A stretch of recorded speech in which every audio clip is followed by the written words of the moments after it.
நம பார்வதி பதயே. ஹர ஹர மகாதேவா. தெய்வத்தின் குரல் 2ஆம் பாகம் 249ஆம் பகுதி. வித்யாஸ்தானம் முடிவுரை. உபவேதங்கள். வேதங்கள் 4, வேதாங்கங்கள் 6, உபாங்கங்களான மீமாம்சை, நியாயம், புராணம், தர்மசாஸ்திரம் என்கிற 4, ஆக மொத்தம் இந்த 14க்குமே ஹிந்து மதம் என்று சொல்லப்படுகிற சனாதன தர்மமான வேத சமயத்துக்கு ஆதாரமாக இருக்கப்பட்டவை. தர்மத்தை சொல்லி ஆத்மாவை சுத்தப்படுத்துவதால் இவற்றை தர்மஸ்தானங்கள் என்பார்கள். அதோடு இவை அறிவையும் மனசையும் வளர்ப்பதால் வித்யாஸ்தானங்கள் என்றும் பெயர் பெற்றிருக்கின்றன. ஆத்மாவை நேராக சுத்தப்படுத்த பிரயோஜனப்படாமல் உடம்பை ரட்சித்து அறிவை தந்து உணர்ச்சிகளை உண்டாக்கி மனசுக்கு இன்பம் தருவதாக உள்ள வேறு 4 சாஸ்திரங்களும் உண்டு. அவை தர்மஸ்தானமாக இல்லாமல் வித்யாஸ்தானமாக மட்டும் இருக்கிறவை. இவற்றை சேர்த்தால் வித்யாஸ்தானங்கள் 18. இப்படி வித்யாஸ்தானமாக மட்டும் உள்ள 4 ஆயுர்வேதம், தனுர்வேதம், காந்தர்வ வேதம், அர்த்தசாஸ்திரம் என்பன. அவற்றை உபவேதங்கள் என்பார்கள். இவற்றில் ஆயுர்வேதம் என்பது வைத்திய சாஸ்திரம் என்று உங்களுக்கு தெரிந்திருக்கும். அது உடம்பை பற்றியும் வியாதிகளை பற்றியும் வியாதிகளின் பரிகாரங்களை பற்றியும் அறிவை கொடுக்கிற சாஸ்திரம். நேராக ஆத்ம சம்பந்தமுள்ளதென்று சொல்ல முடியாதது. தனுர்வேதம் க்ஷத்திரியர்களுக்கு யுத்த அபியாசத்தை தருவது. இங்கே தனுஷ் அதாவது வில் என்பது எல்லா ஆயுதங்களையும் குறிக்கும். தேச ரட்சணைக்காக என்னென்ன ஆயுதங்களை எப்படி பிரயோகம் பண்ண வேண்டும் என்ற அறிவை தருகிற இதுவும் நேராக ஆத்ம சுத்திக்கு ஏற்பட்டதில்லைதான். காந்தர்வ வேதம் என்பது சங்கீதம், நடனம் முதலான கலைகள். இது கலை அறிவை தருவது, மனசின் உணர்ச்சிகளை சந்தோஷப்படுத்துவது. பொழுதுபோக்கு என்ற அளவில் எல்லா மனுஷர்களுக்கும் இது வேண்டியிருக்கிறது. வித்யாஸ்தானமாக மட்டும் இருக்கிற நாளில் இது ஒன்றுதான் நாதோ உபாசனையாகவும் தெய்வ பக்தியோடும் அனுஷ்டிக்கப்பட்டதால் நேராக ஆத்ம சம்பந்தமுள்ளதாகிறது. அர்த்த சாஸ்திரம் என்பது பொருளாதார சாஸ்திரம் என்று பொருள்படுவது. முக்கியமாக இது ஆட்சி முறையை, ஸ்டேட் கிராஃப்டை சொல்வது. இதிலே வரும் உபாங்கங்களான சாம, தான, பேத, தண்டத்தில் பேதமும் அதாவது பிரித்தாழ்வதும் தண்டமும் தண்டனை தருவதும் கொடுமையாக தோன்றினாலும் நடைமுறை வாழ்க்கையில் தவிர்க்க முடியாததால் இராஜாங்கத்துக்கு மட்டும் அனுமதிக்கப்பட்டுள்ளன. இந்த 4மே ஸ்பிரிச்சுவல் லைஃபை விட ப்ராக்டிக்கல் லிவிங்க்கு அவசியமாகின்றன. வாழ்க்கையில் நோய் வருகிறது, எனவே ஆயுர்வேதம் வேண்டியிருக்கிறது. எதிரி ராஜ்யங்கள் இருப்பதால் தனுர்வேதம் அவசியமாகிறது. எப்போதும் காரியம் அல்லது தூக்கம், சோம்பல் என்றில்லாமல் பொழுதுபோக்குகள் தேவை இருப்பதால் காந்தர்வ வேதம் இருக்கிறது. ஒரு நாடு என்றால் பிரஜைகளின் சமுதாய வாழ்க்கை ஒழுங்காக நடந்தால்தானே முடியும். அப்படி நடத்த பண்ண அர்த்த சாஸ்திரம் தேவைப்படுகிறது.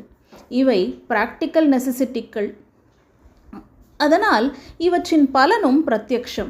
மருந்து சாப்பிட்டால் உடனே வியாதி போவது கண்கூடு. ஆயுதத்தை பிரயோகித்தால் அது சத்ருவை தாக்குவதும் பிரத்யக்ஷம். பாட்டு கச்சேரி, டான்ஸ் அனுபவிக்கும் போதே ஆனந்தம் தருகின்றன. அர்த்த சாஸ்திரப்படி நடக்கிற ராஜ்ய விஷயங்களும் பிரத்யக்ஷமாக பலன் தந்து பேப்பரில் அன்றன்றும் அடிபடுவதாகும். ஆத்மாவுக்கே ஏற்பட்ட 14 தர்மஸ்தானங்கள் இப்படி பிரத்யக்ஷமான பலன் உள்ளவை அல்ல. அவற்றுக்கு அதிருஷ்ட பலன் என்பார்கள். திருஷ்டம் என்றால் திருஷ்டிக்கு அகப்படுவது, அதாவது பிரத்யக்ஷமானது. அப்படி இல்லாதது அதிருஷ்டம். ஆத்மா பரிசுத்தி அடைவதை நேரில் பார்த்து கொள்ள முடியாது. பாப புண்ணியங்கள் ஒருவனை ஸ்வர்க்க நரகங்களுக்கு அழைத்து போவதை உடனே பார்த்து கொள்ள முடியாது. நாம் பார்க்கிற போதும் பிறருக்கு காட்டி ஒப்புக்கொள்ளும்படி பண்ண முடியாது. யாகம் செய்தால் பிரீத்தி அடைந்து தேவர்கள் மழை பெய்வித்தாலும் மழைதான் தெரியுமே தவிர தேவர்கள் தெரிய மாட்டார்கள். பரம சுத்தர்களுக்கு தெரிந்தாலும் மற்றவர்களுக்கு காட்ட முடியாது. அதனால் யாகம் பாட்டுக்கு செய்தார்கள், மழை பாட்டுக்கு பெய்கிறது, அதன் பலன்தான் இது என்று எப்படி சொல்ல முடியும்? இது காக்கை உட்கார பணம் பழம் விழுந்த கதையாய் இருக்கலாம் என்று கூட ஆக்ஷேபிக்க இடம் இருக்கிறது. இப்படி இருந்தாலும் வாஸ்தவத்தில் தர்மஸ்தானமான 14 தான் ஆத்மாவுக்கு மெய்யான சாஸ்வதமான ஸ்ரேயஸுக்கு முக்கியமானவை. அவற்றுக்கு வழிகோலாகவேதான் மற்ற 4 வித்யாஸ்தானங்களும். சரீரத்துக்குள்ளே ஆத்மா மாட்டிக்கொண்டிருக்கிறதே. இந்த சரீரம் இருக்கும்போதே தானே பாபத்தை போக்கும் புண்ணிய கர்மாக்களை பண்ணினால் ஆத்மாவை அறியலாம் என்ற அடிப்படையில்தான் சரீர ரக்ஷணத்துக்கான ஆயுர்வேதம் ஏற்பட்டிருக்கிறது. தனி மனுஷனுக்கு தேகம் ஆரோக்கியமாயிருந்தால் ஆத்ம சாதனை பண்ண அனுகூலமாயிருக்கும் என்பது போல் ஒரு ஜன சமூகத்துக்கு சத்ருக்களால் ஹிம்சை இல்லாவிட்டால் தானே அது தேச ரீதியில் ஆத்மா அபிவிருத்திக்காக நிம்மதியாக பாடுபட முடியும் என்றே தனுர்வேதம் ஏற்பட்டிருக்கிறது. வெளியிலிருந்து மட்டுமன்றி உள்ளேயே இப்படிப்பட்ட குழப்பங்கள் ஏற்பட்டு ஒரு தேசத்தின் ஆத்மீக அபிவிருத்திக்கான சூழலை கெட்டுப்போகக்கூடாதென்றே அர்த்தசாஸ்திரம் இருக்கிறது.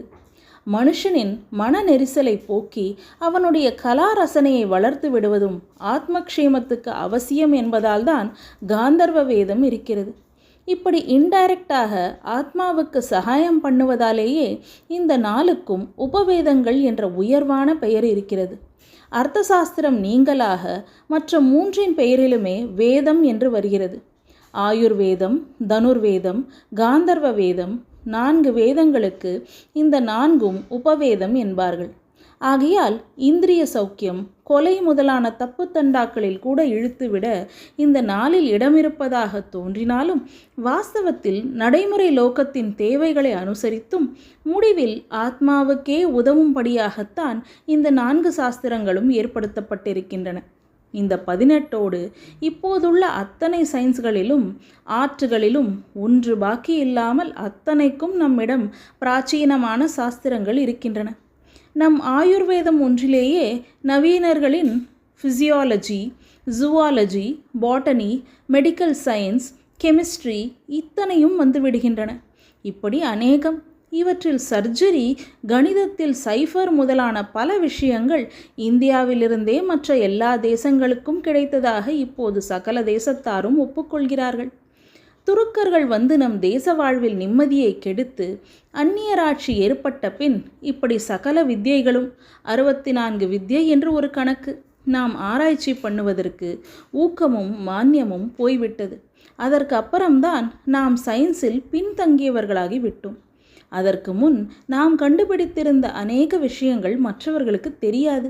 ஆனால் நாம் கண்டுபிடிக்காத ஒன்றே ஒன்று அவர்களுக்கு தெரிந்திருந்தால்தான் நாம் தோற்றுப்போய் தினக்கிரமேண ஆத்மிகம், சயின்ஸ் இரண்டிலுமே கீழே போகும்படி ஆகிவிட்டது. அந்த ஒன்று வெடிமருந்து என்பதுதான். பீரங்கிக்கு பதில் சொல்ல முடியாமல் தான் முகலாய ஆட்சிக்கு ஆளோனோம். அதிலிருந்து எல்லாம் இறங்குமுகமாயிற்று. பரமபத சோபான படத்தில் பாம்பு வாயில் விழுந்த மாதிரி. இப்போது நம் சாஸ்திரங்களான பழைய மருத்துவம், சில்பம் முதலியவற்றையே அனுசரித்தோமானால் நமது சீதோஷ்ணம், நாகரீகம் இவற்றுக்கு அனுசரணையான இவற்றாலேயே நம்முடைய சாஸ்திரோக்த வாழ்க்கைக்கு திரும்புவதையும் சுலபமாக்கிக் கொள்ளலாம். நம பார்வதி பதயே. ஹர ஹர மகாதேவா.